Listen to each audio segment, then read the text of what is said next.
everyone, in this video, me and my team gonna presenting about event and behavioral approaches in accounting. So these two approaches help us understand accounting not just in technical process but also as a response in real world events and human behavior. We will briefly explore what each approach means and why they are important in developing accounting theory that's useful and relevant in today's real world. First thing first, I'm gonna introduce my team member. We have Nabila Lexa Fitri, Angeline Magdalena, Margaret Lili Maria, Davina Febrianti Seputra, Dinda Anugrahini Sanjaya Putri, and me, Rinzia Revi Restiasi. And now, let's jump to the material. Okay, thank you, moderator. For the time here, I will explain the event-based approach, starting with a clear definition, followed by example of how this approach is applied in research. The event-based approach is a research methodology that focuses on understanding specific event or incident that occur within a social or culture context. This approach is commonly used in social science, such as anthropology, sociology, and history, to analyze how certain events impact individual, community, or societies. As its core, the event-based approach seeks to uncover the significant cause and consequences of an event. The idea is that events are not just isolated occurrences, but rather turning point that can trigger social change, influence behavior, and shape the course of history. Rather than focusing on broader trends or general patterns, this approach examining specific moments in time that have substantial consequences on the social fabric. The key here is that event profit rich insight into how people or societies reach, adapt, and transform as a result of them. Next slide. Now let's look at some example of the event-based approach in action. First is historical research. One common application of this approach is in historical research, where scholars analyze significant historical events such as war, revolution, or colonial encounters to understand their long-term impact and social structure, culture, practice, and political system. For example, the study of the French Revolution can reveal how political upheaval led to the restructuring of society, change in power dynamic, and the rise of new ideologies. The second is case study. Another application is the case study of specific event. This could involve studying the effect of a natural disaster, such as an earthquake or a flood on community. Research will examining how the company respond, the psychological impact on individual, and the socio-economic consequences that follow.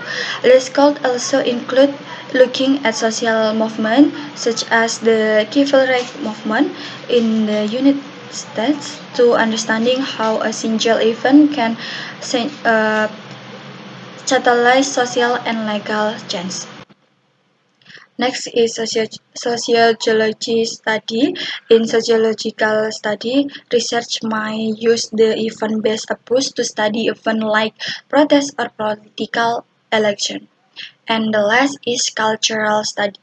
In cultural study, the approach can be used to analyze events like the launch of a popular cultural phenomenon, for example, the release of a film, a music album, and how it shapes public discourse, trend, and even cultural identity over time.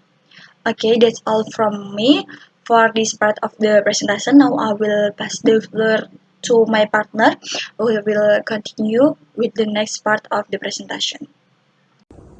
Okay, now I will explain the next material about the human information processing approach. This approach is part of cognitive psychology that compares human thought process with computer system. The goal is to understand how human receive, storage, manage, and use information obtained from their environment. The next key feature of the information processing approach. First, Human as information processing system. Like computer, human have input or incoming information, processing or thought process, data storage or memory, and output or action or responses. The second, structure and systematic. The process is logical, sequential, and can be explained step by step. Third, focus on internal mental processes, such as attention, perception, memory, language, thinking, and decision making. Next slide.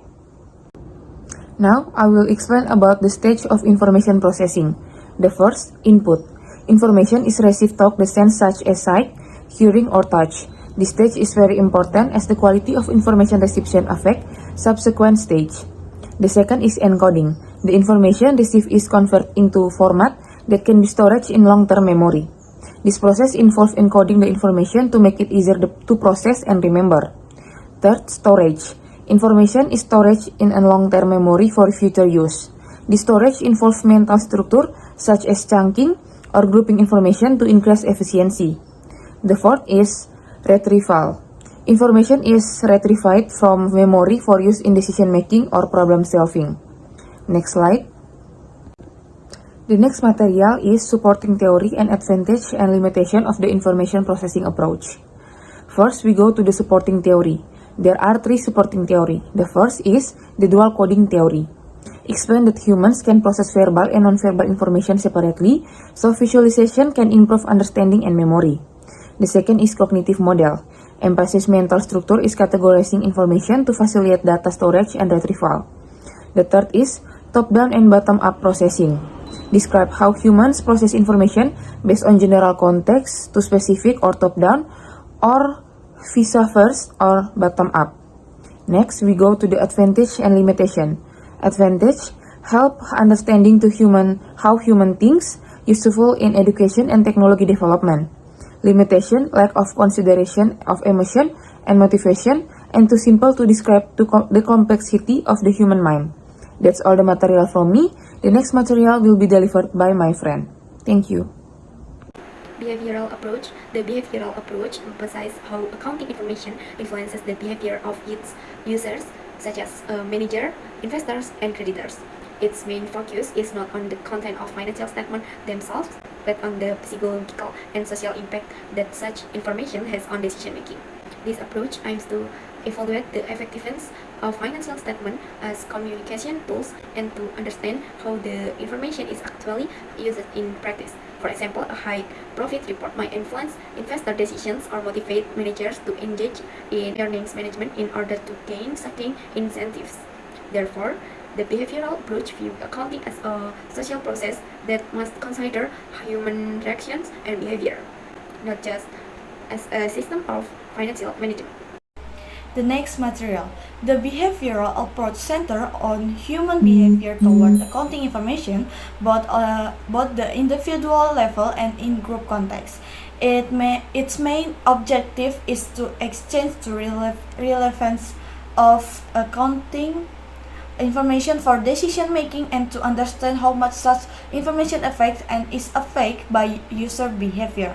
This approach introduced a new field known as behavioral accounting, a multidisciplinary approach that aims to explain and predict behavior in various accounting contexts.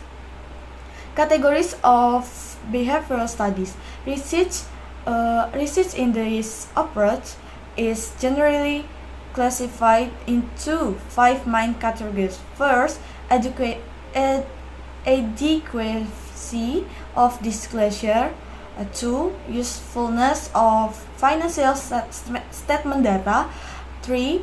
Attitudes toward corporate reporting practice. 4. Materiality judgment. And the last one, decision effects of alternative accounting procedures.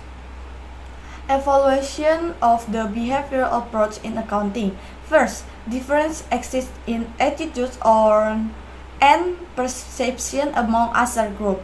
Second, users do not rely solely on financial statement. For decision making, external sources are also considered. Third, decision making may be influenced by fixation effects. and framing. And the last one, the linguistic aspect of accounting also affects user behavior, reinforcing the idea that accounting functions as a language. That's all material from me. Thank you. And the conclusion of our discussion, we'll discuss about the three different approaches. The first one is the event-based approach, the human information processing approach, and the behavioral approach, and their application in various fields. The event-based approach focuses on analyzing key events in a social and cultural context to understand their impact on society. The human information processing approach, a subset of cognitive psychology, studies how humans receive, store, and use information, but has limitation regarding emotion and motivation. The behavioral approach in accounting looks at how accounting information influence the behavior of user and has given rise to the field of behavioral accounting. The discuss also mention the main categories within the behavioral approach, including adequacy of disclosure, usefulness of financial statement data, attitudes toward corporate reporting practices, materiality assessment, and decision effect of alternative accounting procedure. That's all material from our group. Thank you for watching.